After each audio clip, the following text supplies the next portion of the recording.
سرکار مدینہ علیہ الصلوۃ والتسلیم کے پیروانوں، ایک عورت کی سہیلیاں چاہے جتنی زیادہ ہو، ایک عورت کے بھائی بہن چاہے جتنے زیادہ ہو، ایک عورت کے ماں باپ کتنے ہی پیسے والے کیوں نہ ہو، یاد رکھنا اس عورت کی جنت جو ہے وہ اپنے شوہر کی رضا میں اللہ نے رکھا ہے۔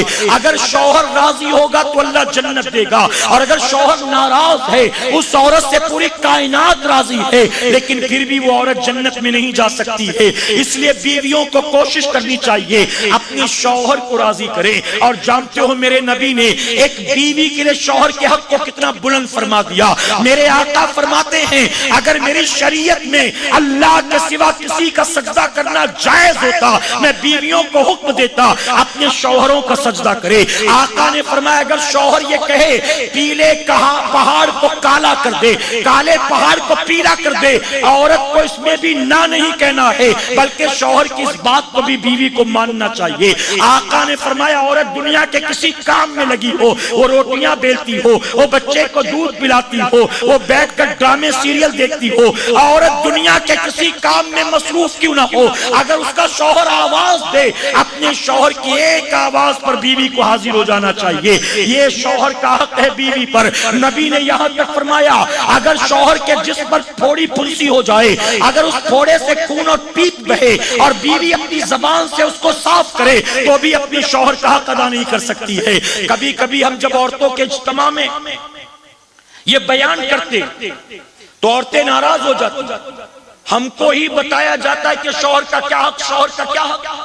ارے ان کو بھی تو بتا دو ان پر اللہ نے ہمارا کیا حق رکھا۔ ہم کہتے تمہاری محفل میں ہم ان کی بات کرتے ہیں، ان کی محفل میں تمہاری بات کرتے ہیں۔ اگر ہم یہاں بتائیں کہ اللہ نے شوہر پر بیوی کے کیا حق رکھا، تو میں نے کہا اگر میں تم کو یہ تعلیم دوں کہ اللہ نے شوہر پر بیوی کے یہ حق رکھے، یہ حق رکھے، یہ حق رکھے، تو سننے کے بعد گھر جا کے دنگا کرو کہ آج میں یہ سن کے آئی ہوں، اب دیکھتی ہوں تم ایسے رہتے ہو کہ نہیں رہتی ہو۔ اب دیکھتی ہوں میرے پیارے آقا کے پیغمبر، اس لیے عورتوں کے لیے ضروری ہے وہ شوہر کے حق کو ادا کریں۔ امید کرتا ہوں ہماری مائیں بہنیں سن رہی ہوں گی، کہیں گی انشاءاللہ۔ فرمایا کہ شوہر کا یہ حق کہ اس کی غیر موجودگی میں بیوی اس کی امانت کی، گھر بار کی، عزت کی، اولاد کی حفاظت کرے۔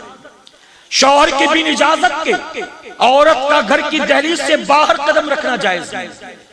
ارے عورت نفل روزہ بھی رکھنا چاہتی ہو تو بنا شوہر کی اجازت کے نہیں رکھ سکتی۔ سوچے کتنا بڑا حق ہے، کتنا بڑا حق۔ اور اگر ایک عورت نے بنا اجازت کے روزہ رکھ لیا اور شوہر کہے کہ روزہ توڑ دے، تو عورت کے لیے ضروری ہے کہ شوہر کی خوشی کے لیے روزہ توڑ دے۔ چونکہ نفلی روزہ تھا توڑے، لیکن نفل روزہ توڑنے کے بعد دوبارہ رکھنا واجب ہو جائے، تو اب دوبارہ اس کو رکھنا پڑے گا، لیکن ابھی وہ توڑے کیونکہ شوہر نے اس کو بلایا اور بن اجازت کی اسے رکھا۔ کہا بیوی وہ ہے کہ شوہر جب اس کی طرف دیکھے تو اس کا دل خوش ہو۔